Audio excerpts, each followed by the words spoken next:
Mula noong pinili ng mga Malabueño ang pagbabago at inihalal si Mayor Jeannie Sandoval noong 2022 bilang kauna-unahang babaeng punong lungsod.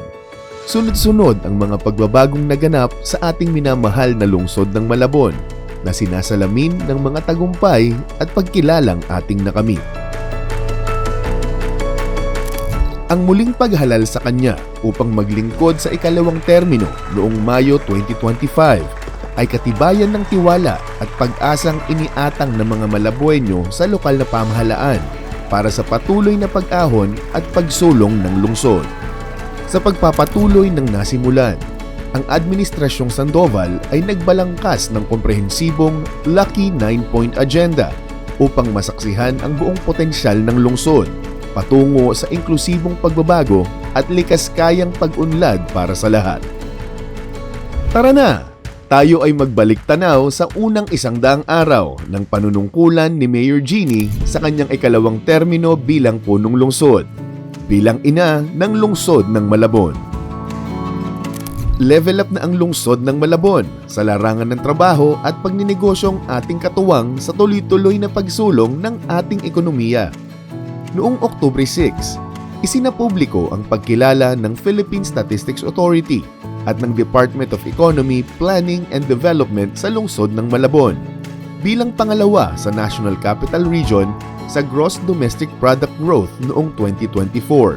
Batay sa pag-aaral ng Philippine Statistics Authority, nagtala ng 7.27% Gross Domestic Product ang Malabon, bahagdang lagpas sa regional average na 5.6%.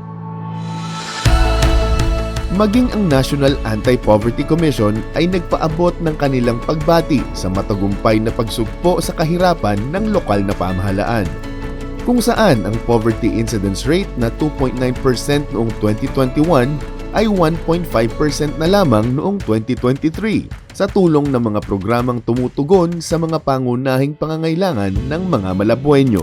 Maraming Malabueñong job seekers na sumali sa mga city job fairs ay hired on the spot.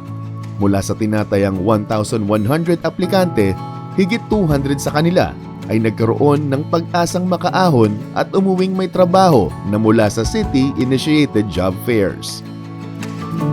Atin din pinag-ibayo at isinaayos ang emergency work programs tulad ng TUPAD, SPES at GIP na nagbibigay ng pagkakataon sa mga Malabueño na magkaroon ng makabuluhang trabaho at pagkakakitaan kahit sa maiksing panahon. Dahil rito, kinilala ng DOLE NCR ang lungsod ng Malabon bilang Best LGU Implementing DOLE Integrated Livelihood Program. Sa paniniwalang kaya rin nilang maging produktibong miyembro ng lipunan, ating pinagkatiwalaan ng tulong pinansyal at pangkabuhayan ang daang-daang small business owners at PWD entrepreneurs. Nagpamahagi rin ang lokal na pamahalaan ng allowances sa mga guro at barangay tanod na ating katuwang sa ating lungsod. Itinanghal din na 2025 Most Business-Friendly LGU finalist ng Philippine Chamber of Commerce Incorporated ang lokal na pamahalaan bilang pagkilala sa matatag at inklusibong pagninegosyo sa lungsod. Bukod sa patuloy na paglakas ng ekonomiya, pagbaba ng antas ng kahirapan, at pagtaas ng investor confidence sa ating lungsod, natitiyak natin na ang bawat isang Malabueño ay bahagi ng tagumpay at patuloy na pag-unlad na ito.